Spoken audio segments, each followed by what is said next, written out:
সুপ্রভাত বন্ধুরা, আমার এই পাঠ আপনারা শুনছেন তো? যদি না শোনেন আমার কিন্তু খুব কষ্ট লাগবে। আমি অনেক আশা নিয়ে এই চ্যানেল খুলেছি এবং পাঠ করছি। গল্পগুলো শুনলে আপনাদেরও ভালো লাগবে, বাচ্চাদেরও ভালো লাগবে। এই গল্প তো এখন আর শোনা যায় না খুব একটা। এবার আমি পাঠ শুরু করছি, লঙ্কাকাণ্ড। আপনারা শুনতে থাকুন। লঙ্কাকাণ্ড।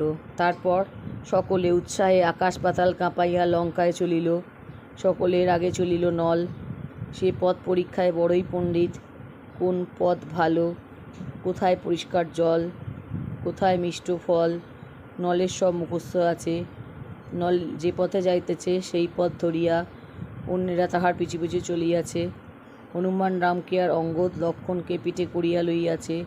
অন্য বানরেরা গাছের ফল খাইয়া ফুলের শোভা দেখিয়া মনের সুখে দল বাঁধিয়া চলিয়াছে।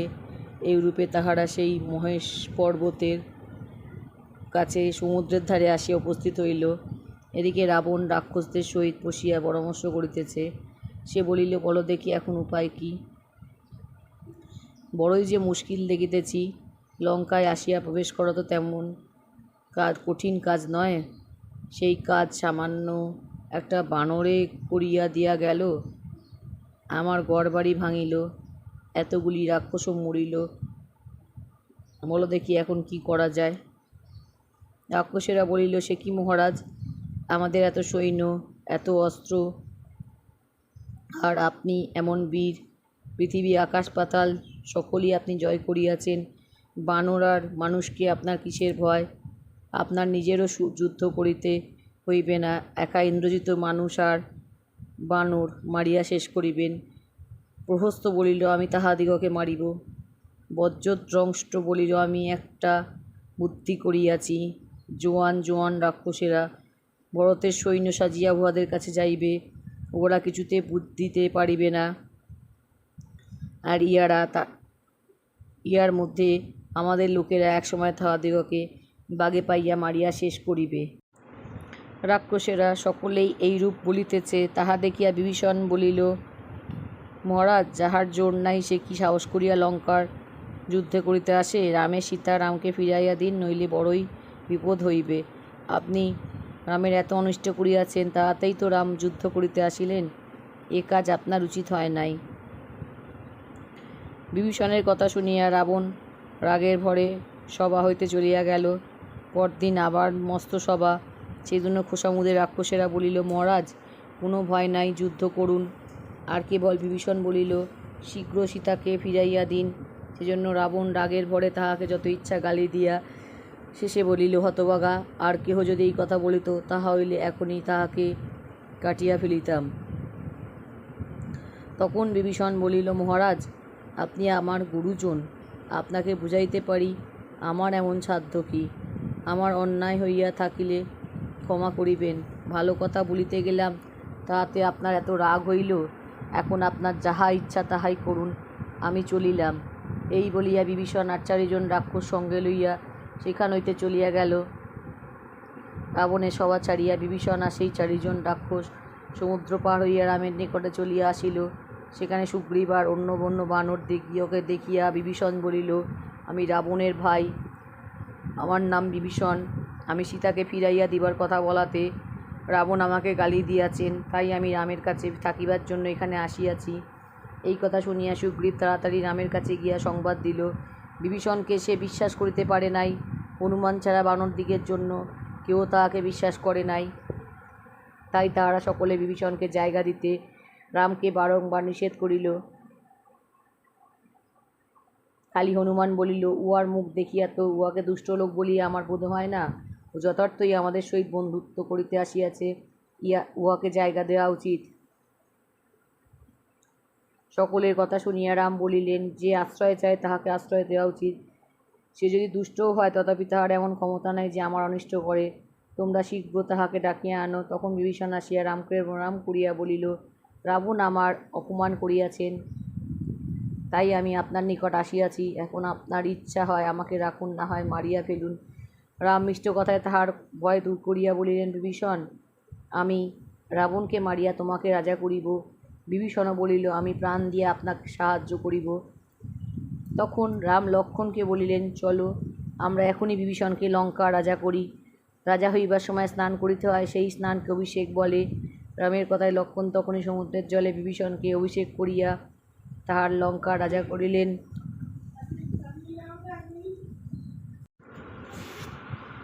তারপর সুগ্রীব আর হনুমান বিভীষণকে জিজ্ঞাসা করিল, মহাশয়, সমুদ্র পার হইব কি করিয়া? বিভীষণ বলিল, রাম যদি সমুদ্রের পূজা করেন তবে অবশ্য সমুদ্র পার হওয়া যাইবে। এই কথা শুনিয়া বানরেরা তখনই পূজার জোগাড় করিয়া সমুদ্রের ধারে কুশাসন বিছাইয়া দিল। রাম তাহাতে বসিয়া সমুদ্রের পূজা আরম্ভ করিলেন।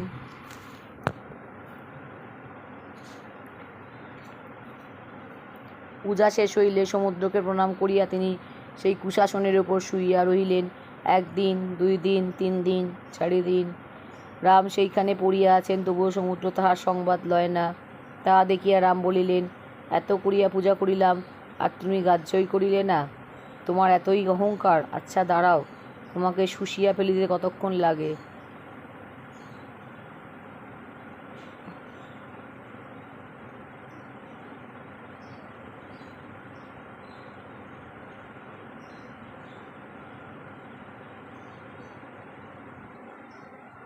তেজে চন্দ্র সূর্য অবধি কাঁপিতে লাগিল, আর সাগর ও প্রাণের ভয় অমনি।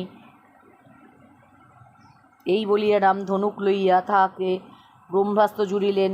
সে অস্ত্রের হাত জোড় করিয়া উপস্থিত হইল।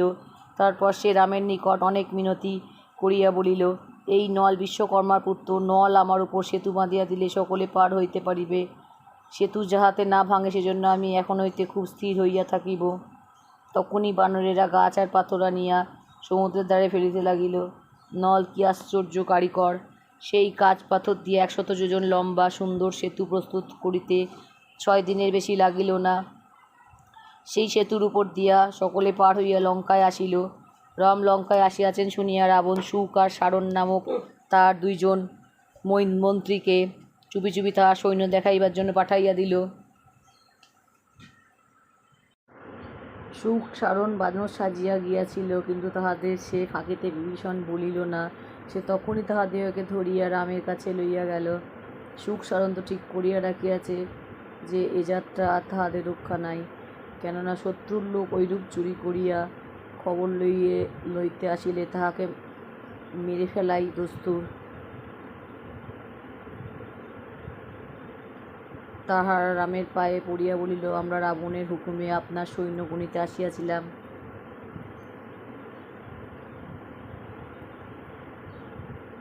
তাহা শুনিয়া রাম হাসিয়া বলিলেন, তোমাদের কিছু ভয় নাই। যদি সৈন্য দেখা হইয়া থাকে তবে নিশ্চিন্তে ঘরে চলিয়া যাও, আর যদি দেখা না হইয়া থাকে তবে ভালো করিয়া দেখিয়া যাও। এ কথা শুনিয়া শুক সারণ রামকে কত আশীর্বাদই করিল। তারপর তাহারা গিয়া রাবণকে বলিল, মহারাজ, যুদ্ধ করিয়া কাজ নাই, ইহারা বড় ভয়ানক বীর, সীতাকে ফিরাইয়া দিন। রাবণ বলিল, তোমরা যে ভারী ভয় পাইয়াছ, বলো দেখি, এই পৃথিবীতে এমন কে আছে যে আমাকে যুদ্ধ করিয়া হারাইতে পারে? এই বলিয়া সে ছাতে উঠিয়া দেখিতে গেল রামের সৈন্যগুলি। সাদা সাদা মেঘ আসিয়া যেমন করিয়া আকাশ ঢাকে, তেমনি করিয়া বানরেতে লঙ্কার চারিদিক ছাইয়া গিয়াছে। এই সকল সৈন্য দেখিয়া সারণ রাবণকে কহিল, মহারাজ, ওই দেখুন নীল বীর 10,000 যোদ্ধা সঙ্গে লইয়া ফিরিতেছে। ওই দেখুন বালির পুত্র অঙ্গদ, উহার সঙ্গে অনেক কোটি সৈন্য। ওই যে নল, ওই যে সেতু বাঁধিয়াছে।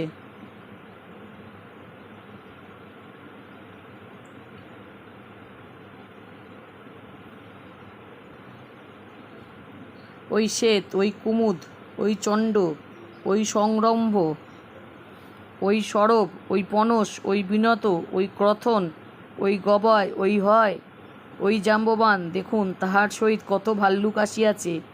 ওই রম্ভ, ওই সন্নাদন, ওই প্রমাতি, ওই গোবাক্ষ, ওই কেশরী, ওই শতাবলী। মহারাজ, ওই যে শাল গাছের মতন বড় বড় বানর দাঁড়াইয়া আছে, উহারা সুগ্রীবের লোক। উহাদের বাড়ি কিষ্কিন্ধায়। উহারা সকলেই বড় বড় বীর। উহাদের মধ্যে 2 জনার নাম মহিন্দ আর দিব্যিদ। আর হনুমানকে বোধ হয় চিনিতে পারিয়াছেন। আর ওই যে রাম, তাহার কথা আর কি বলিব, যেমন দেখিতে সুন্দর তেমনই দয়ালু, তেমনই বিদ্বান, তেমনই ধার্মিক, আর তেমনই বীর। ওহার পাশে ওই যে লক্ষণ বসিয়া, সোনার মতো রং, কোকড়ানো চুল, চওড়া বুক।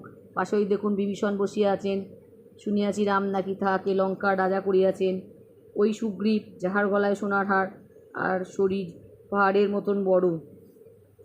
মহারাজ 100 লক্ষে 1 কোটি হয়, লক্ষ কোটিতে 1 শঙ্কু, লক্ষ শঙ্কুতে 1 মহাশঙ্কু, লক্ষ মহাশঙ্কুতে 1 বৃন্দ, লক্ষ বৃন্দে 1 মহাবৃন্দ, লক্ষ মহাবৃন্দে 1 পদ্ম, 1 লক্ষ পদ্মে 1 মহাপদ্ম, লক্ষ মহাপদ্মে 1 খর্ব, 1 লক্ষ খর্বে 1 সমুদ্র, লক্ষ সমুদ্রে 1 মহোঘ। রামের সঙ্গে এই রূপ হিসাবে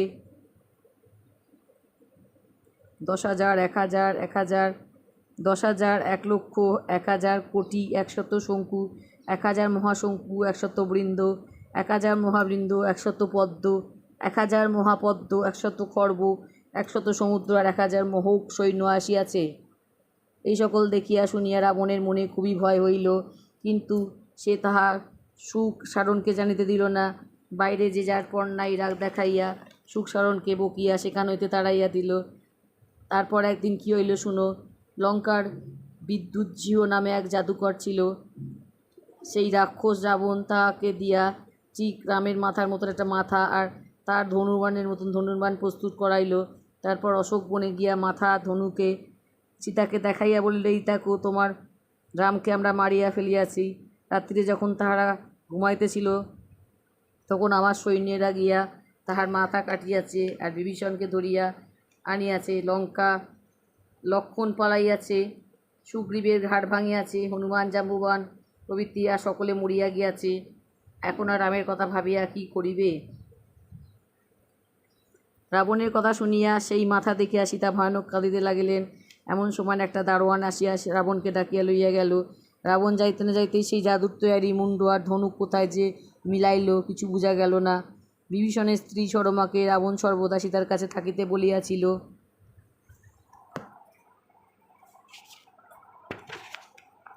সরমা সীতাকে অত্যন্ত ভালোবাসিত আর সর্বদা তাহার কাছে থাকিত। রাবণ চলিয়া গেলে পরও সীতা মাটিতে লুটাইয়া কাঁদিতেছেন দেখিয়া সরমা বলিল, সীতা, তুমি কাঁদিতেছ কেন? রাবণের সকল কথাই মিথ্যা। যুদ্ধও কিছু হয় নাই, রামেরও কিছু হয় নাই। আমি নিজেকে তাহাকে দেখিয়া আসিয়াছি। রাক্ষসেরা বড়ই ভয় পাইয়াছে। রাম নিশ্চয়ই তাহাদিগকে মারিয়া তোমাকে লইয়া যাইবেন। সরমা আর সীতা এইরূপে কথাবার্তা বলিতেছেন। এমন সময় বানরদিগের গর্জন শোনা যাইতে লাগিল। এইরূপ গর্জন শুনিয়া রাক্ষসেরা মনে করিল বুঝি সর্বনাশ উপস্থিত। রামের সৈন্য সেখানে ছিল, তার কাছেই সুবেল পর্বত। সেই পর্বতের উপর উঠিয়া বানরেরা যুদ্ধের আগে রাত্রি কাটাইল। সুবেল পর্বতের উপর হইতে লঙ্কার সকলই দেখিতে পাওয়া যায়। তাই পরদিন সকালে উঠিয়া সকলে সেখান হইতে লঙ্কার শোভা দেখিতে লাগিল।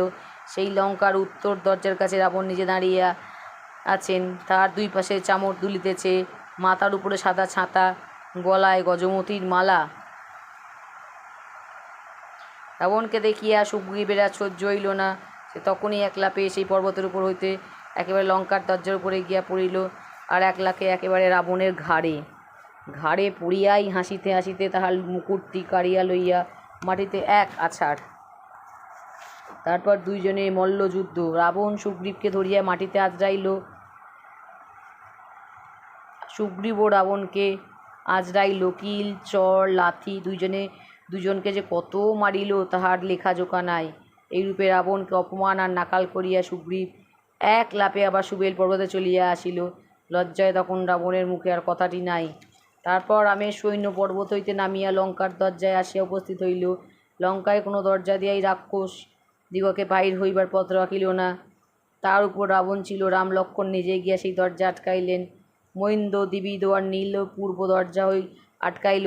ঈশব, গবাক্ষ আর গবাইকে লইয়া দক্ষিণ দরজায় রইল।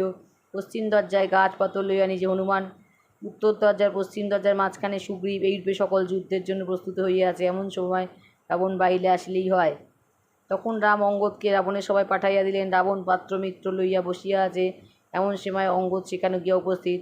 সেখানে গিয়া রাবণকে বলিল, আমি শ্রীরামের দূত, আমার নাম অঙ্গদ, আমার পিতার নাম বালি, তাহার কথা বোধহয় তোমার এখনও মনে আছে।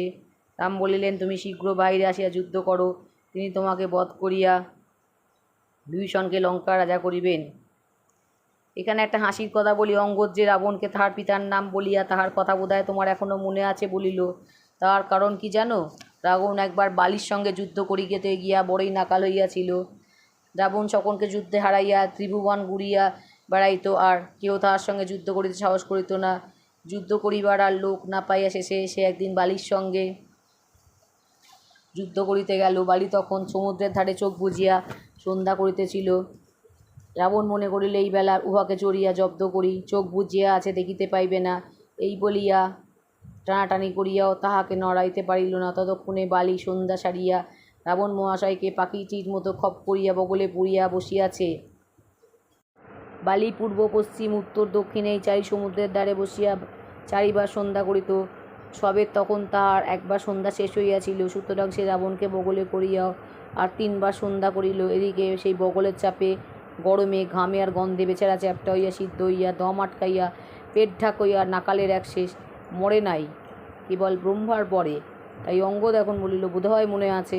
তাহা শুনিয়া রাবণ বলিল, এই মূর্খকে এখনই টুকরো টুকরো করিয়া কাটতরে। এই কথা বলিতে বলিতে 4টি রাক্ষস আসিয়া অঙ্গদকে ধরিয়া ফেলিল। অঙ্গদও সেই 4টা রাক্ষসকে বগলে লইয়া এক লাফে একেবারে ছাদের উপরে সেখান হইতে রাক্ষসগুলিকে আঁচড়াইয়া ফেলিয়া আর ছাদখানাকে গুঁড়া করিয়া আর এক লাফে সে রামের কাছে আসিয়া হাজির। ইহার পর 2 দলে ভয়ানক যুদ্ধ আরম্ভ হইল। কত রাক্ষস আর কত বানর যে মরিতে লাগিল, তাহার সীমা সংখ্যা নাই। চারিদিকে মার মার, কাট কাট, ধূপধাপ, ঘড় ঘড়, ঝনঝন, ঠকাঠক, চটাপট, ভিন্ন আর কিছুই শোনা যায় না। সমস্ত দিন যুদ্ধ চলিল, রাত্রিতেও তাহার শেষ নাই। যুদ্ধের স্থানে মরা রাক্ষস আর বানরের পাহাড় হইয়া গেল, রক্তের নদী বইয়া চলিল, তবুও যুদ্ধের বিরাম নাই। এক স্থানে 5টা সেনাপতি অসংখ্য রাক্ষস লইয়া বড়ই গর্জন করিতে রইতে রামের সহিত যুদ্ধ করিয়াছে।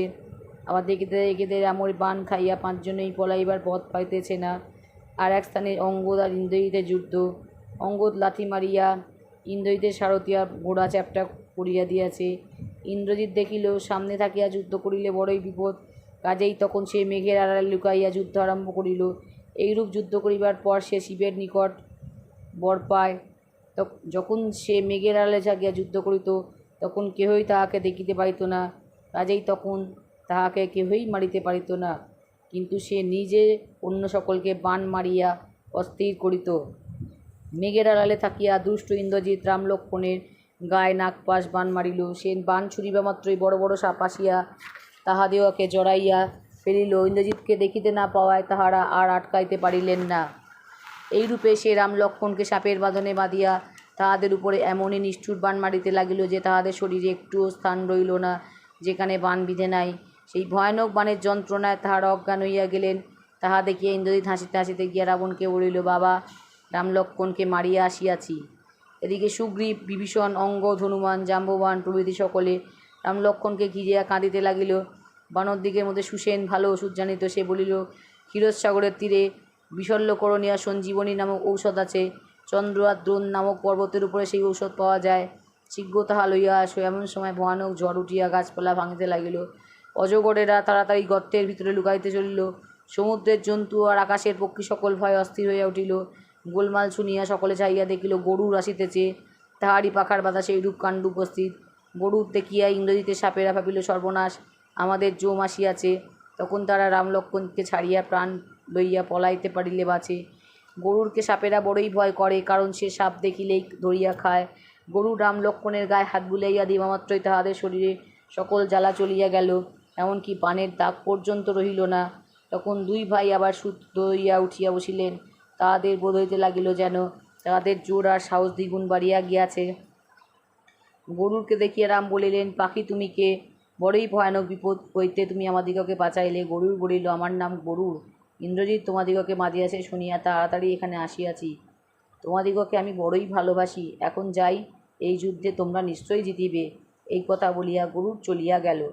রাম লক্ষ্মণকে সুস্থ দেখিয়া বানরদিগের আনন্দের আর সীমা রইল না। সে আনন্দে তাহারা কোলাহল করিয়া লঙ্কা কাঁপাইয়া তুলিল। বানরের কোলাহল শুনিয়া রাবণ বলিল, রাম লক্ষ্মণ তো মরিয়া গিয়াছে, তবে আবার বানর দিকের কিসের কোলাহল, দেখো তো বিষয়টা কি। রাক্ষসেরা দেখিয়া আবার বলিল, মহারাজ ইন্দ্রজিৎ যাহা করিয়াছিলেন সব মাটি। রাম লক্ষ্মণ নাগপাশের বাঁধন ছাড়াইয়া আবার উঠিয়া বসিয়াছে। রাবণ তাহা শুনিয়া বলিল, বলো কি, তবেই তো সর্বনাশ। এই বলিয়া সে রাম লক্ষ্মণকে মারিবার জন্য তাড়াতাড়ি ধূম্রাক্ষকে পাঠাইয়া দিল। গাধার মুখ সিংহের আর বাঘের মুখ মতন হইলে সে জানোয়ার দেখিতে এমন বিকট হয়, সেইরূপ গাধার ধূম্রাক্ষকে রথ টানিত। সেই রথে চড়িয়া ধূম্রাক্ষ যুদ্ধ করিতে চলিল। সঙ্গে বর্মোয়াটা সিপাহী সৈন্য, হাতি ঘোড়া, মুসল মুঙ্গর পরিক পট্টিস ভিন্দিপালেরা শেষ নাই। রাক্ষসদের যেমন গর্জন তেমনই রাগ, যেন এক একটা ভূত আর কি। পশ্চিম দরজায় হনুমানের পাহারা। রাক্ষসীরা দাঁত কর্মর করিতে করিতে মার মার শব্দে সেইখানে আসিয়া উপস্থিত হইল। প্রথমে হনুমানের দলের ছোট ছোট বানর দিকের সহিত রাক্ষস দিকে যুদ্ধ আরম্ভ হইল। রাক্ষস দিকের অস্ত্র ধনুক বাণ শেল শুল মুসল মুদগর প্রভৃতি, বানর দিকের অস্ত্র গাছ আর পাথর। যুদ্ধের সময় বানর আগে নিজের নামটি বলে, তারপর জয়রাম শব্দে গাছ পাথর উঠাইয়া ধাঁই করিয়া রাক্ষসের মাথা পাঠায়। কেউ বা কিল চর মারিয়া তাহাদের ছাতি ভাঙিয়া দেয়, নখে আঁচড়াইয়া নাক কান ছিঁড়িয়া আনে। এইরূপে মার খাইয়া রাক্ষসেরা কিছুতেই বানর দিকের সামনে টিকিতে পারিল না। তাহা দেখিয়া ধূম্রাক্ষ মণিদের সহিত বালি পূর্ব পশ্চিম উত্তর দক্ষিণ এই চারি সমুদ্রের দ্বারে বসিয়া চারিবার সন্ধ্যা করিত।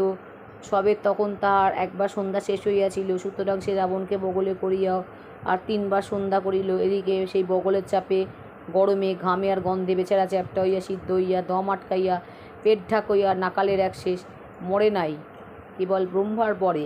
তাই অঙ্গদ এখন বলিল, বোধহয় মনে আছে। তাহা শুনিয়া রাবণ বলিল, এই মূর্খকে এখনই টুকরো টুকরো করিয়া কাটতে। এই কথা বলিতে বলিতে 4টি রাক্ষস আসিয়া অঙ্গদকে ধরিয়া ফেলিল। অঙ্গদও সেই 4টা রাক্ষসকে বগলে লইয়া এক লাফে একেবারে ছাদের উপরে, সেখান হইতে রাক্ষসগুলিকে আঁচড়াইয়া ফেলিয়া আর ছাদখানাকে গুঁড়া করিয়া আর এক লাফে সে রামের কাছে আসিয়া হাজির। ইহার পর 2 দলে ভয়ানক যুদ্ধ আরম্ভ হইল। কত রাক্ষস আর কত বানর যে মরিতে লাগিল তাহার সীমা সংখ্যা নাই। চারিদিকে মার মার কাট কাট ধূপ ধাপ ঘর ঘর ঝনঝন ঠকাঠক চটাপট, ভিন্ন আর কিছুই শোনা যায় না। সমস্ত দিন যুদ্ধ চলিল, রাত্রিতেও তাহার শেষ নাই। যুদ্ধের স্থানে মরা রাক্ষস আর বানরের পাহাড় হইয়া গেল, রক্তের নদী বইয়া চলিল, তবুও যুদ্ধের বিরাম নাই। এক স্থানে 5টা সেনাপতি অসংখ্য রাক্ষস লইয়া বড়ই গর্জন করিতে রহিতে রামের সহিত যুদ্ধ করিয়াছে। আবার দেখিতে দেখিতে রামের বাণ খাইয়া 5 জনেই পলাইবার পথ পাইতেছে না। আর এক স্থানে অঙ্গদ আর ইন্দ্রজিতের যুদ্ধ। অঙ্গদ লাথি মারিয়া ইন্দ্রজিতের সারথি আর ঘোড়া চ্যাপ্টা করিয়া দিয়াছে। ইন্দ্রজিৎ দেখিল সামনে থাকিয়া যুদ্ধ করিলে বড়ই বিপদ, কাজেই তখন সে মেঘের আড়ালে লুকাইয়া যুদ্ধ আরম্ভ করিল। এইরূপ যুদ্ধ করিবার পর সে শিবের নিকট বর পায়। যখন সে মেঘের আড়ালে থাকিয়া যুদ্ধ করিত তখন কেহই তাহাকে দেখিতে পারিত না, কাজেই তখন তাহাকে কেহই মারিতে পারিত না, কিন্তু সে নিজে অন্য সকলকে বাণ মারিয়া অস্থির করিত। মেঘের আড়ালে থাকিয়া দুষ্ট ইন্দ্রজিৎ রাম লক্ষ্মণের গায়ে নাগপাশ বাণ মারিল। সে বাণ ছুড়িবা মাত্রই বড় বড় সাপ আসিয়া তাহাদিওকে জড়াইয়া ফেলিল। ইন্দ্রজিৎকে দেখিতে না পাওয়ায় তাহারা আর আটকাইতে পারিলেন না। এইরূপে সে রাম লক্ষ্মণকে সাপের বাঁধনে বাঁধিয়া তাহাদের উপরে এমনই নিষ্ঠুর বাণ মারিতে লাগিল যে তাহাদের শরীরে একটুও স্থান রইল না যেখানে বাণ বিঁধে নাই। সেই ভয়ানক বাণের যন্ত্রণায় তাহারা অজ্ঞান হইয়া গেলেন। তাহা দেখিয়া ইন্দ্রজিৎ হাসিতে হাসিতে গিয়া রাবণকে বলিল, বাবা, রাম লক্ষ্মণকে মারিয়া আসিয়াছি। এদিকে সুগ্রীব, বিভীষণ, অঙ্গদ, হনুমান, জাম্ববান প্রভৃতি সকলে রাম লক্ষ্মণকে ঘিরিয়া কাঁদিতে লাগিল। বানর দিকের মধ্যে সুসেন ভালো ওষুধ জানিত। সে বলিল, ক্ষীরসাগরের তীরে বিশল্যকরণীয়া সঞ্জীবনী নামক ঔষধ আছে।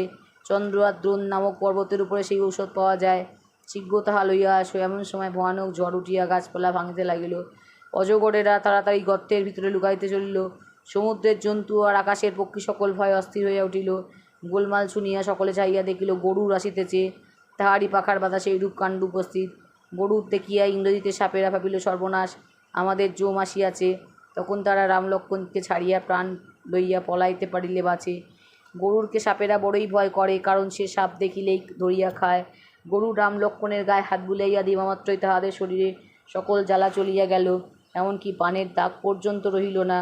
তখন 2 ভাই আবার শুদ্ধ হইয়া উঠিয়া বসিলেন। তাহাদের বোধ হইতে লাগিল যেন তাহাদের জোর আর সাহস দ্বিগুণ বাড়িয়া গিয়াছে। গরুরকে দেখিয়া রাম বলিলেন, পাখি, তুমি কে? বড়ই ভয়ানক বিপদ হইতে তুমি আমাদিগকে বাঁচাইলে। গরুর বলিল, আমার নাম গরুর।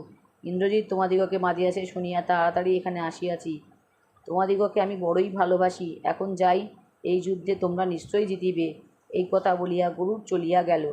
রাম লক্ষ্মণকে সুস্থ দেখিয়া বানর দিগের আনন্দের আর সীমা রইল না। সে আনন্দে তাহারা কোলাহল করিয়া লঙ্কা কাঁপাইয়া তুলিল।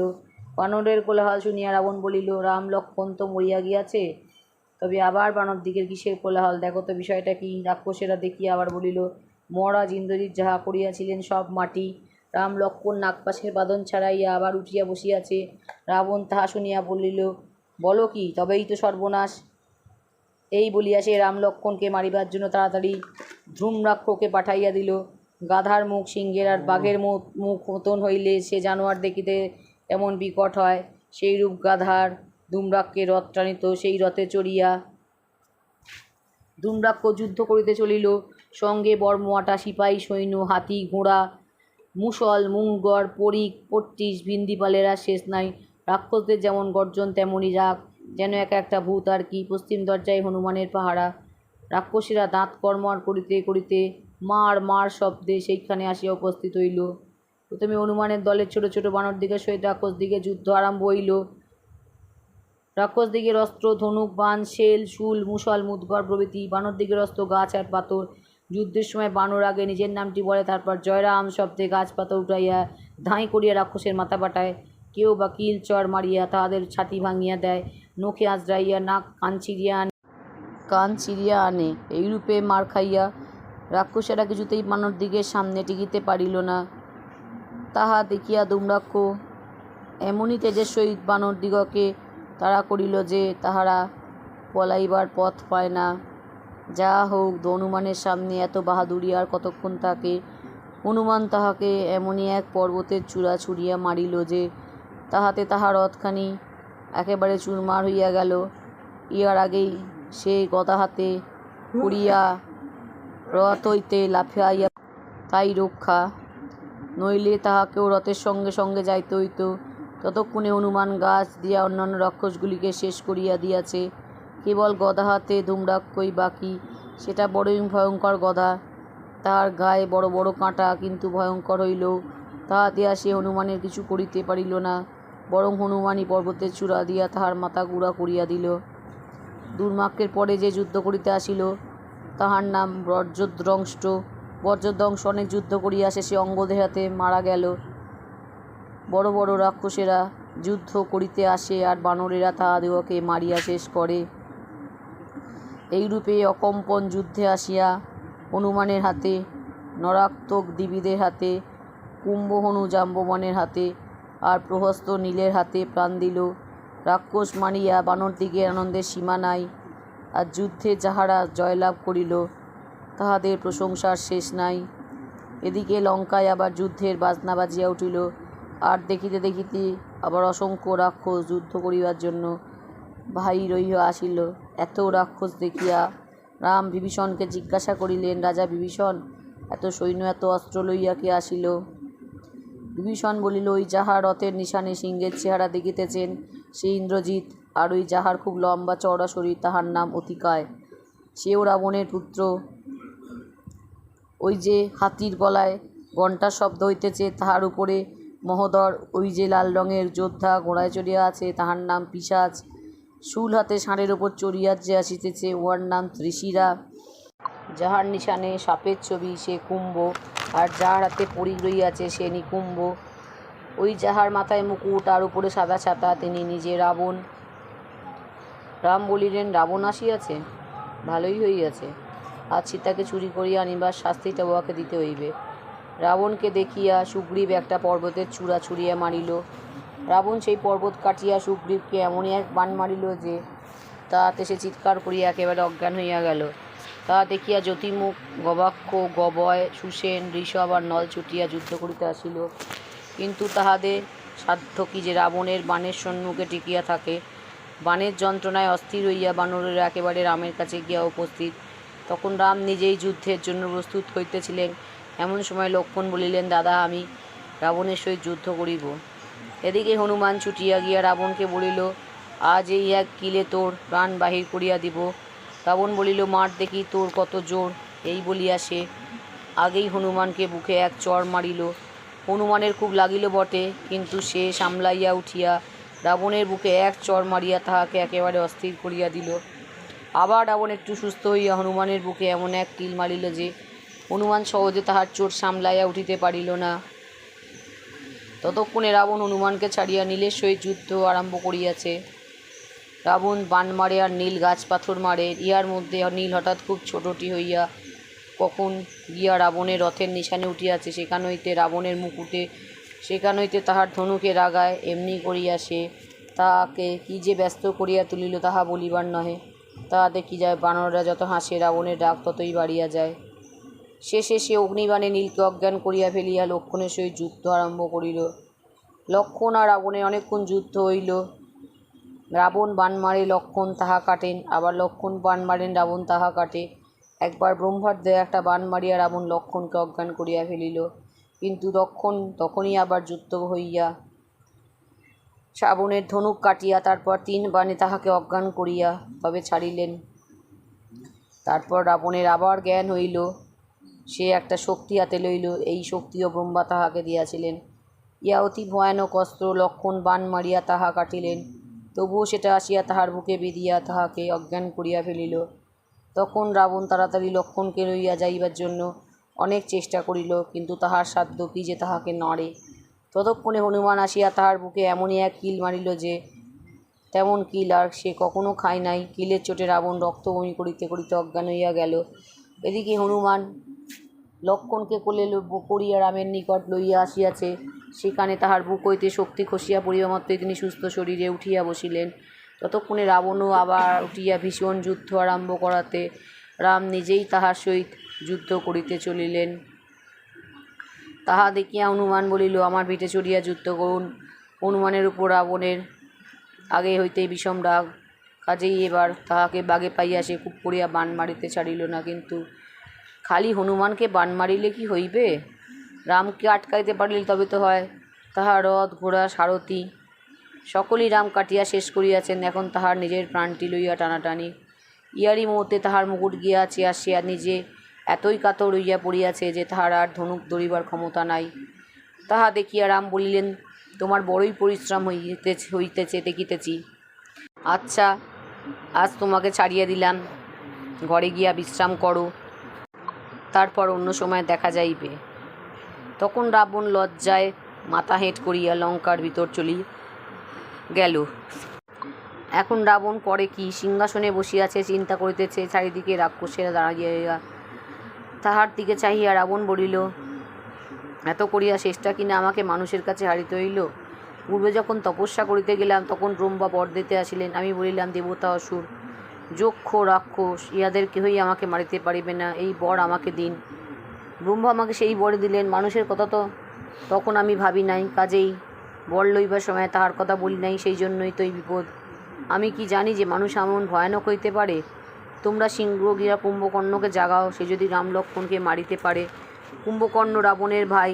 রাবণের 3 ভাই ছিল, রাবণ বড়, তারপর কুম্ভকর্ণ, তারপর বিভীষণ। ইহারা বিশ্রবা মুনির পুত্র। ইহাদের মাতার নাম কৈকসী। বিশ্রবার আর এক পুত্রের নাম কুবের। রাবণ আর কুম্ভকর্ণ জন্মিবার পূর্বেই বিশ্রবা কৈকসীকে বলিয়াছিলেন, এই দুটো ভয়ঙ্কর রাক্ষস হইবে, কিন্তু বিভীষণের কথায় তিনি বলিয়াছিলেন এটি ধার্মিক হইবে। আসলে তাহারাও তেমনই হইল। রাবণের আর কুম্ভকর্ণের জানায় লোক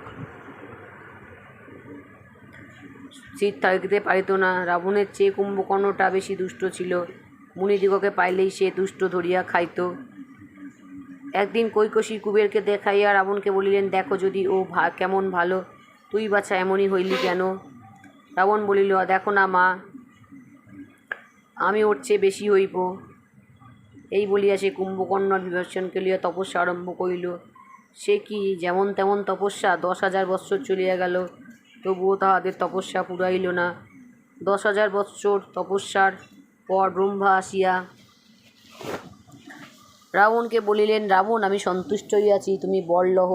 রাবণ বলিলেন, এই বর দিন যে আমার মৃত্যু হইবে না। ব্রহ্মা বলিলেন, এই বর দিতে পারিব না, অন্য বর চাহ।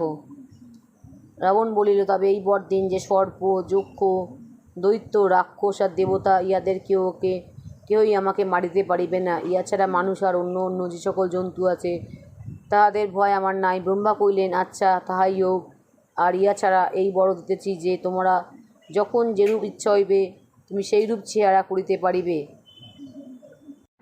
তারপর ব্রহ্মা বিভীষণকে জিজ্ঞাসা করিলেন, তুমি কি বর চাহ?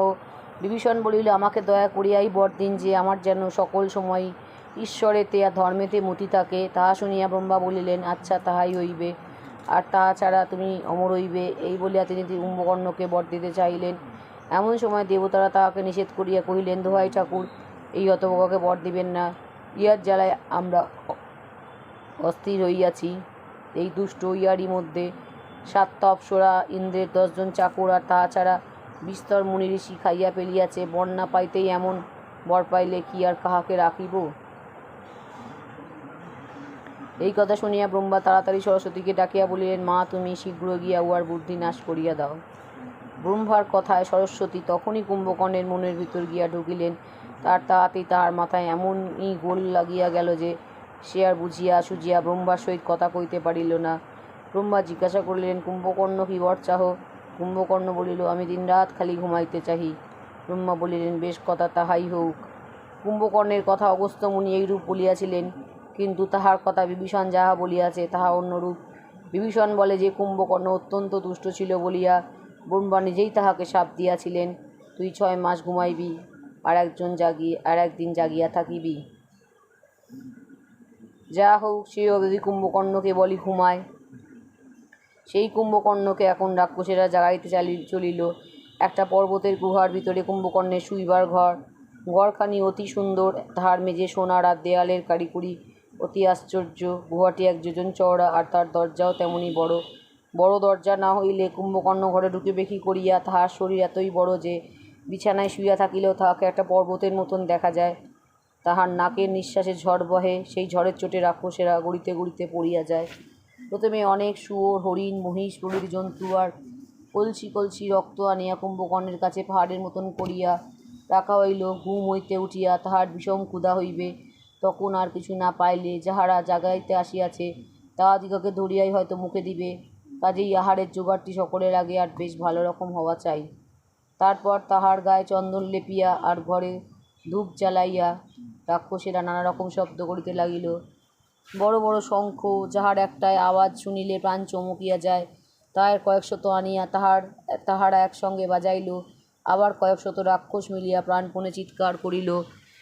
না জানি তখন ব্যাপারখানা কীরকম হইয়াছিল। রাক্ষসের চিৎকার তো সহজ চিৎকার নহে, তাহার কাছে শঙ্খ কোথায় লাগে? সেই চিৎকারের সঙ্গে সঙ্গে আবার বাহু চাপড়াইবার ঘোরতর চটাপট শব্দ। এই সকল বিকট শব্দ তাহারা সকলে মিলিয়া একসঙ্গে করিয়াছিল। সে কি যেমন তেমন কোলাহল! আকাশের পাখি তাহা শুনিলে মাথা ঘুরিয়া পড়িয়া যায়। এমনিতর শব্দ করিয়া তাহারা প্রাণপণে কুম্ভকর্ণের গায়ে নাড়া দিল, কিন্তু কুম্ভকর্ণের ঘুম তাহাতে ভাঙিল না। তারপর 10,000 রাক্ষস মিলিয়া তাহাকে প্রাণপণে কিল, গদার বাড়ি আর পাথরের গুঁতা মারিয়াও তাহাকে জাগাইতে পারিল না, বরং তাহাতে তাহার আরাম বোধ হওয়ায় সে এমনই নাক ডাকাইতে লাগিল যে তাহার নিঃশ্বাসের সামনে টিকিয়া থাকাই ভার। তখন সকলে একসঙ্গে গর্জন করিয়া শঙ্খ, ফেরি ও ঢাকের বাদ্য আর মুগুরের গুঁতা হইতে আরম্ভ করিয়া তার উপর আবার অনেক হাতি, ঘোড়া আর উট আনিয়া তাহাকে মারাইল। তাহাতেও যখন তাহার ঘুম ভাঙিল না, যখন তাহার চুল ছিঁড়িয়া, কান কামড়াইয়া আর কানের ভিতর জল ঢালিয়া তাহাকে জাগাইবার চেষ্টা করিল, শতগ্নি আনিয়া তাহাকে মারিল, কিন্তু কুম্ভকর্ণ কিছুতেই জাগিল না। শেষে তাহার একেবারে 1000 হাতি দিয়া তাহাকে মারাইতে আরম্ভ করিল। এইবার কুম্ভকর্ণের বোধ হইল যেন কেন অতিশয় আদরে তাহার ঘা টিপিয়া দিতেছে। তখন সে চক্ষু মেলিয়া বসিয়া হাই তুলিল। সে হাই তোলা দেখিয়া কি আর কাহারও সেখানে দাঁড়াইয়া থাকিতে ভরসা হয়? রাক্ষসেরা তখন তাড়াতাড়ি তাহাকে সেই শুয়োর ও মহিষের ঢিপি দেখাইয়া দিয়াই অমনি ঊর্ধ্বশ্বাসে ছুটিয়া দূরে চলিয়া গেল। কুম্ভকর্ণ মাংসের পর্বত আর রক্তের কলসি সকল সামনে পাইয়া তাহা শেষ করিয়া দিতে কিছুমাত্র বিলম্ব করিল না। রাক্ষসেরা এতক্ষণ ভয়ে ভয়ে দূরে দাঁড়াইয়াছিল। যখন তাহারা দেখিল যে কুম্ভকর্ণের ক্ষুধা কমিয়াছে, তখন তাহারা কাছে আসিয়া নমস্কার করিল। তখনও কুম্ভকর্ণের চোখে ঘুম রহিয়াছে। সে খানিক রাক্ষস দিকে লুলু লুলু চোখে বোকার মতন তাকাইয়া রহিল। তারপর জিজ্ঞাসা করিল, আমাকে জাগাইলে কেন? কোনো বিপদ হইয়াছে নাকি? সেখানে মন্ত্রী যুপাক্ষ ছিল। সে হাত জোর করিয়া বলিল, মানুষ আর বানর আসিয়া লঙ্কা ছাড়খাড় করিয়াছে, তাহা শুনিয়া কুম্ভকর্ণ বলিল, তবে আমি আগে সেই মানুষ আর বানরগুলিকে খাইয়া তারপর দাদার সঙ্গে দেখা করিব। রাক্ষসেরা কইল, আগে রাজার সঙ্গে দেখা করিয়া তারপর যুদ্ধ করিতে গেলেই ভালো হয়। তখন কুম্ভকর্ণ রাবণের সঙ্গে দেখা করিতে চলিল। যাইবার সময় তাহার সেই বিশাল শরীর আর বিকট চেহারা দেখাইয়া বানরেরা যে কি ভয় পাইয়াছিল তাহা কি বলিব। তাহার কেহ রামের কাছে গিয়া আশ্রয় লইল, কেউ ভয় মাটিতে শুইয়া পড়িল, অন্যেরা দুই লাফে কে কোথায় পলাইল তার ঠিক নাই। তখন রাম বিভীষণকে জিজ্ঞাসা করিলেন, ওটা আবার কি হে? এরূপ জন্তু তো আর কখনো দেখি নাই, এটা রাক্ষস না দৈত্য? বিভীষণ বলিল, ইনি বিশ্রবা মুনির পুত্র, নাম কুম্ভকর্ণ। ইনি জন্মিয়াই এত জন্তু ধরিয়া খাইতে আরম্ভ করেন যে ইহার ভয়ে সকলে ইন্দ্রের নিকট গিয়া উপস্থিত হয়। ইন্দ্র তখন কুম্ভকর্ণকে বজ্র দিয়া মারিলেন। কুম্ভকর্ণ ঐরাবতের দাঁত ছিঁড়িয়া লইয়া তার ঘা ইন্দ্রকে অজ্ঞান করিয়া দিলেন। কুম্ভকর্ণের অত্যাচার দেখিয়া ব্রহ্মা বলিলেন, তুমি কেবল ঘুমাইবে, বিরাতে পৃথিবীর লোক খুবই আনন্দিত হইল বটে। কিন্তু রাবণ নিতান্ত দুঃখিত হইয়া ব্রহ্মাকে বলিলেন, প্রভু, কুম্ভকর্ণ আপনার নাতির পুত্র, তাহাকে কি এমন করিয়া শাস্তি দিতে হয়? ইহার জাগিবার উপায় করিয়া দিন। তখন ব্রহ্মা বলিলেন, আচ্ছা, ও 6 মাস ঘুমাইবে, তারপর একদিন জাগিয়া থাকিবে। রাবণ আজ বড়ই ভয় পাইয়া সেই কুম্ভকর্ণকে জাগাইয়াছেন। এই কথা শুনিয়া রাম বানরদিগকে বলিলেন, তোমরা সাবধান হইয়া যুদ্ধের জন্য প্রস্তুত থাকো। বানরেরা বড় বড় পর্বতের চূড়া হাতে করিয়া লঙ্কার দরজা আটকাইয়া রহিল। কেমন লাগলো বন্ধুরা? আজ তবে এইটুকুনি থাক। আগামী দিন আবার বাকি লঙ্কা কাণ্ড পড়ে শোনাবো। সবাই শুনুন। নমস্কার, আসি তবে।